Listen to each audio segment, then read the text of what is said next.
పెద్దాపురంలో కాంతమ్మ పేరు చెప్తే చాలు అందరూ ముక్కున వేలేసుకుంటారు. కొందరైతే భయంతో గజగజ వణికిపోతారు. కాంతమ్మ పిసినారితనం వల్ల వాళ్ల ఇంటి వైపు ఎవ్వరూ చూడరు. అలాంటి కాంతమ్మ ఇంట్లో ఒకరోజు తన కొడుకు రవీంద్ర గుక్క పెట్టి ఏడుస్తుంటాడు. అది చూసిన కాంతమ్మ, ఒరే ఒరే ఒరే, ఆడదానిలా ఏడుపెంట్రా, మగాడన్నాక కాస్త పౌరుషం ఉండాలి. ఇలా ఏడుస్తుంటే ఎలా? కాసేపా ఏడు పాపు. చీచి, నువ్వసలు నాకు అమ్మవేనా? నేనెందుకు ఏడుస్తున్నానో ఒక్కసారైనా అడిగావా నువ్వు? నా ఏడుపు గురించే మాట్లాడవు కదా. అసలు ఆ ఏడుపు ఎందువల్లో తెలుసుకున్నావా నువ్వు? ఆ ఏదో ఆలోచిస్తుంటే ఇంకేదో గుర్తొచ్చుంటుంది, అందుకే ఏడుస్తున్నావు. సరే, ఏడిస్తే మంచిదే కదా అని ఊరుకున్నాను. కానీ కన్న తల్లిని కదా, పోనీలే పాపమని అడిగానంతే. అదంతా పక్కన పెట్టు. ఇంతకీ ఎందుకు ఏడుస్తున్నావు? నీ కొడుగ్గా పుట్టాను కదా, అందుకే ఇలా ఏడవలసొస్తుంది. ఆ దేవుడు నాకెందుకు ఇలాంటి తలరాత రాశాడో ఏంటో. నీ బిడ్డగా ఎందుకు పుట్టించాడో ఒక్కసారి కనిపించనివ్వు, ఆ దేవుడి సంగతి చెప్తాను. అయ్యో పాపం, ఎందుకురా ఆ దేవుణ్ణి కూడా వదిలిపెట్టకుండా తిడుతున్నావు? ఇప్పుడు నీకేం కావాలో చెప్పు. అమ్మా, చెట్టంత ఎదిగిన కొడుకుని నువ్వు నన్నసలు పట్టించుకుంటున్నావా? నేనేం పాపం చేశానమ్మా? నాకు పెళ్లి కావటం లేదు, ఊళ్ళో ఏ అమ్మాయి నా వంక చూడటం లేదు. పోనీ నేనే వెళ్ళి ప్రేమిస్తున్నానని చెప్పినా నన్ను దయ్యంలా చూస్తూ పారిపోతున్నారు. కనీసం పక్కూరికి వెళ్ళి ఏ అమ్మాయినైనా పలకరిస్తే నీ కొడుకునని చెప్పగానే పిచ్చి పట్టినట్టు అయిపోతున్నారు. ఆ మధ్యలో నేనేం చేశాను? మొత్తం నువ్వే చేశావు. నీ పిసినారితనం వల్ల నన్ను సంతోషంగా బ్రతకనివ్వకుండా చేశావు. రవీంద్ర అలా అనగానే కాంతమ్మ అక్కడి నుండి వెళ్ళిపోయింది. బయట జోరుగా వర్షం కురుస్తుంటుంది. అది గమనించిన కాంతమ్మ ఇంట్లోకెళ్ళి సబ్బు తీసుకొచ్చి తన కొడుకు రవీంద్రకిచ్చింది. రేయ్ బాబు, ఇదిగో ఇది తీసుకో. ఏంటమ్మా నువ్వు? నీకేమైనా పిచ్చి పట్టిందా? బయట వర్షం పడుతుంటే ఈ సబ్బిస్తున్నావేంటి నువ్వు? చూడు నాన్న, ఇంట్లో స్నానం చెయ్యలేదు కదా, అదిగో ఆ వర్షంలో స్నానం చెయ్యి. మనకి నీళ్ల సమస్య తగ్గుతుంది. అసలే రోజు నేను 2 బిందెల నీళ్లు ఆ బావి దగ్గర నుండి తీసుకొస్తున్నాను. ఇప్పుడు వాటిని తీసుకురావాల్సిన అవసరం ఉండదు. వెళ్ళి ఆ సబ్బుతో స్నానం చెయ్యి. అమ్మా, ఏంటమ్మా నాకీ కర్మ? రేయ్, నా గురించి తెలుసు గదా, అవతల వర్షం ఆగిపోయేలోపు వెళ్ళి స్నానం చేసిరాపో. కాంతమ్మ అలా చెప్పడంతో ఇక రవీంద్ర బోరున ఏడుస్తూ సబ్బు తీసుకుని వెళ్లి వర్షంలో స్నానం చేస్తాడు. ఇక ఆ మరుసటి రోజు రవీంద్ర బావిలో దూకడానికి వెళ్తుంటాడు. ఈ ఊళ్ళో బతకడం కన్నా చావటమే మేలు. మా అమ్మ వల్ల నా జీవితమే నాశనమైంది. బతికుండగా ఇక నాకు పెళ్లి కాదు, చావడమే మేలు. రవీంద్ర అలా వెళ్తుండగా కాస్త దూరంలో వెనకాలే కాంతమ్మ పరుగు పరుగున వస్తుంది. రేయ్ బాబు, నువ్వు చేస్తుంది తప్పురా, నా మాట విను. ఒరేయ్ నాన్న, నా మాట వినరా? విననుగాక వినను, నేనస్సలు వినను. నేను చావడమే మేలు. బతికేం లాభం చెప్పు? నీకేం కావాలరా? ఏదైనా సరే బతికి సాధించుకోవాలి కదా, అలా చేస్తానంటావేంట్రా నువ్వు?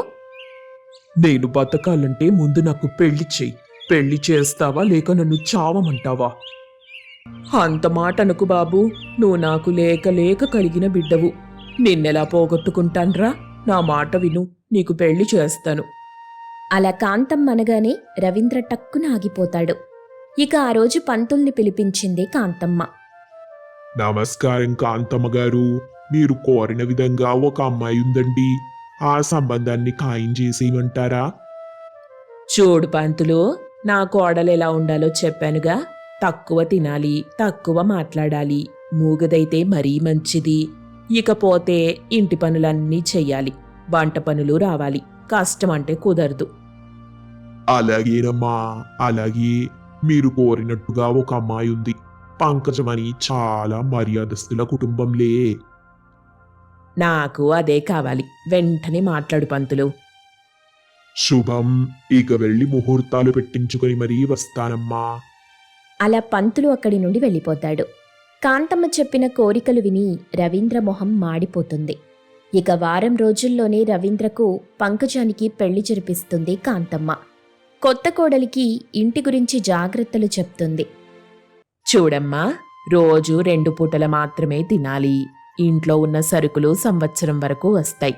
వాటిని మనం 2 సంవత్సరాల వరకు వాడుకునేలా చూసుకోవాలి. ఇకపోతే ఇంటి పని వంట పని సక్రమంగా చెయ్యాలి. అలాగే అత్తయ్యా చాలా మంచిది. ఇక వెళ్ళమ్మా, వెళ్ళి పడుకోపో. అంటూ కాంతమ్మ తన కోడలు పంకజానికి సూచనలిస్తుంది.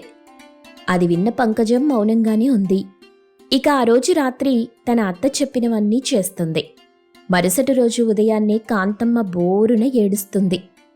వామ్మో వామ్మో, వాయ్యో, ఎంత పని జరిగిపోయింది. ఒరే రవీంద్ర, రవీంద్ర, మన ఇంట్లో దొంగలు పడ్డారా. ఒరేయ్ రారా, తొందరగా వచ్చి చూడరా. అబ్బబ్బబ్బబ్బా, ఏంటమ్మా నువ్వు ఇంత పొద్దున్నే అలా అరుస్తున్నావేంటి? ఏమైంది? అదిగో చూడు బాబు, చూడు.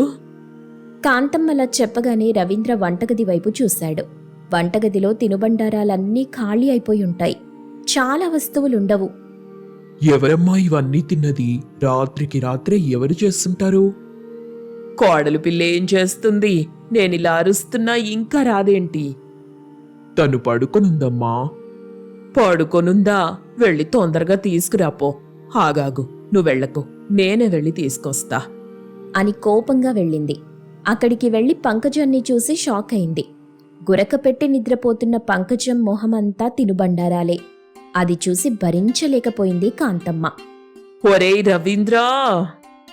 పరుగు పరుగున వచ్చాడు రవీంద్ర. అబ్బబ్బబ్బా, ఏంటమ్మా అలా అరుస్తున్నావు? నీ భార్య మోహన్ చూడరా, దున్నపోతులా ఎలా నిద్రపోతుందో చూసావా? మనింటి దొంగ నీ భార్యే. రాత్రంతా పందిలా మెక్కింది. దాని వాలకం చూస్తుంటే తెలియట్లేదా నీకు? అమ్మా అది అలా తడబడకుండా అసలు విషయం ఏంటో చెప్పి చావు. రాత్రి మా గదిలో ఉంచిన తీపి పదార్థాలన్నీ తినేసిందమ్మా. ఏదో ఆకలిగా ఉందేమో అనుకున్నా, కానీ తిండిపోతని అస్సలు ఊహించలేదు. ముందు దాన్ని లేపరా, దాని మొహాన నీళ్లు కొట్టు. అని కాంతమ్మ అనగానే రవీంద్ర కాస్త భయపడతాడు. ఇక వెంటనే కాంతమ్మ నీళ్లు తెచ్చి పంకజం మొహాన కుమ్మరించింది. అంతే, దెబ్బకి పంకజం లేచి కూర్చొని మొహం తుడుచుకుంది. ఆ ఏమైంది?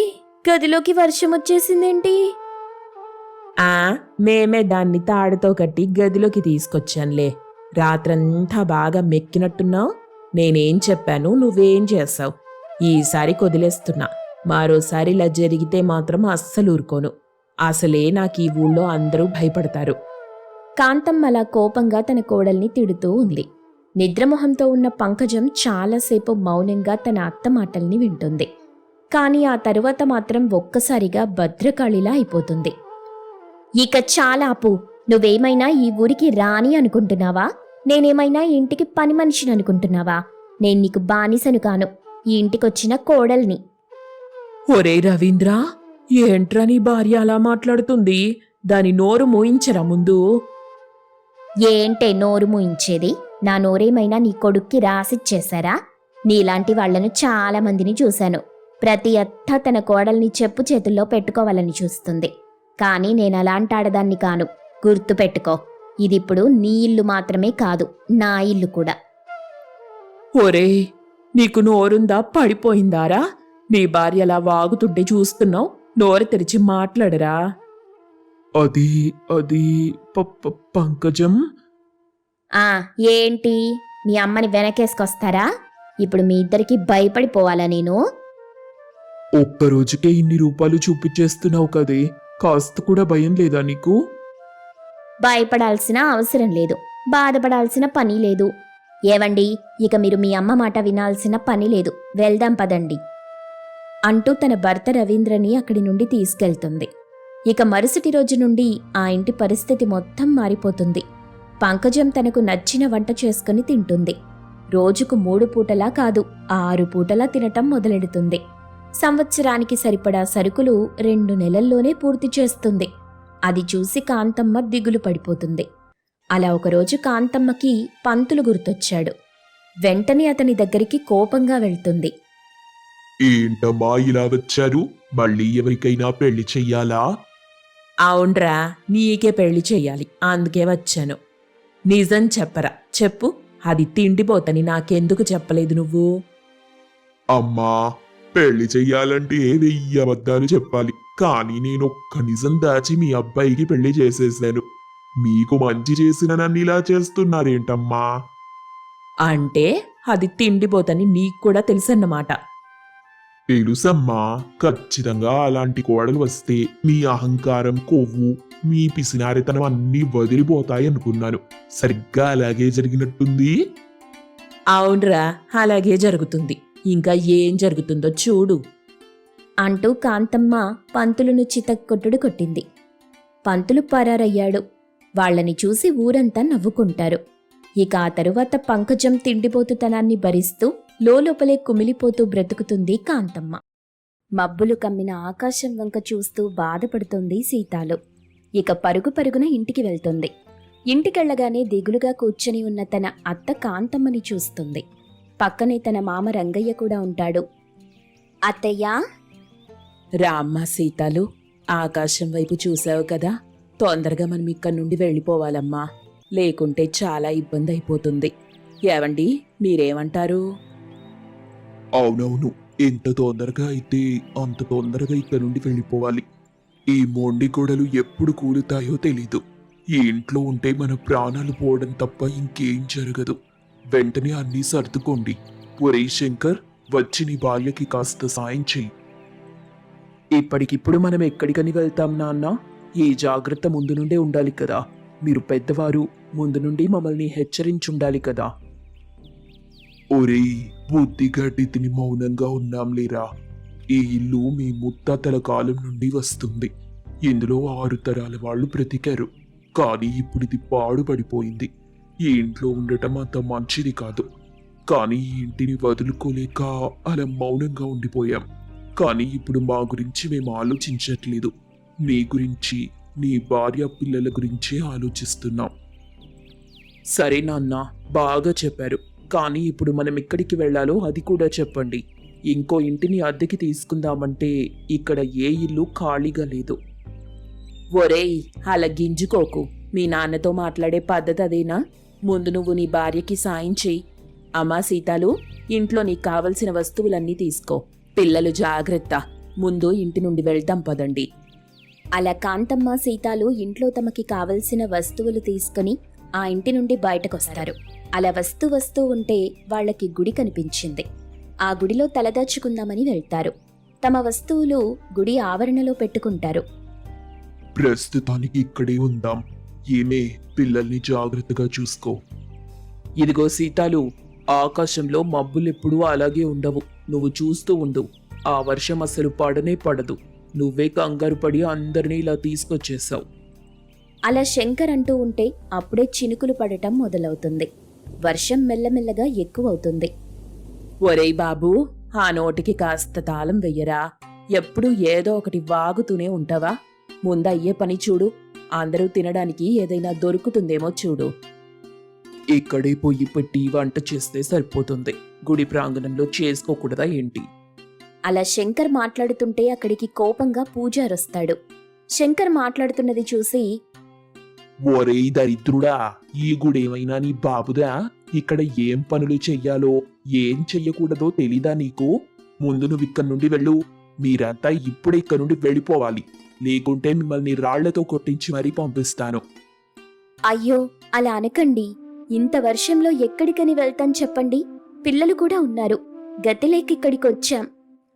గతి లేనప్పుడు ఆ దేవుడే గదనుకుంటే ఎలా చెప్పండి? ముందు మీరు మాట్లాడడం ఆపి ఇక్కడి నుండి వెళ్ళిపోండి. అయినా మీలాంటి వాళ్ళు ఈ గుళ్ళో ఉండకూడదు. ఈ వర్షం ఆగనివ్వండి, మేం వెళ్ళిపోతాం గాని.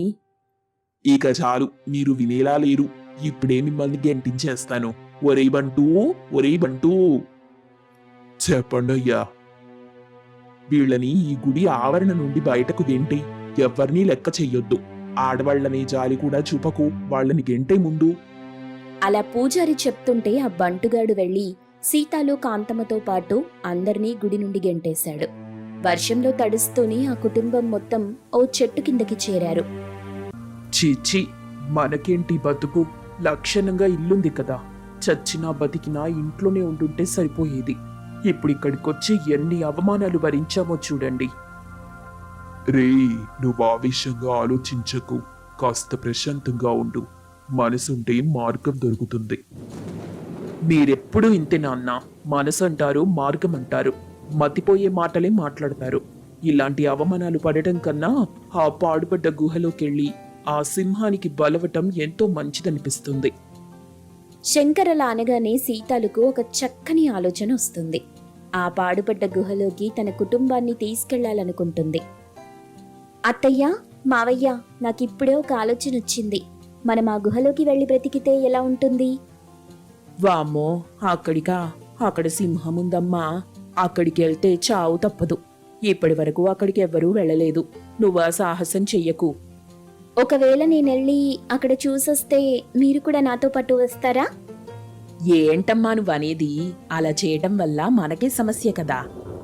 పర్వాలేదత్తయ్యా, అక్కడికెళ్ళి చూస్తేనే కదా అక్కడ సింహం ఉందా మరేదైనా ఉందా అని తెలిసేది.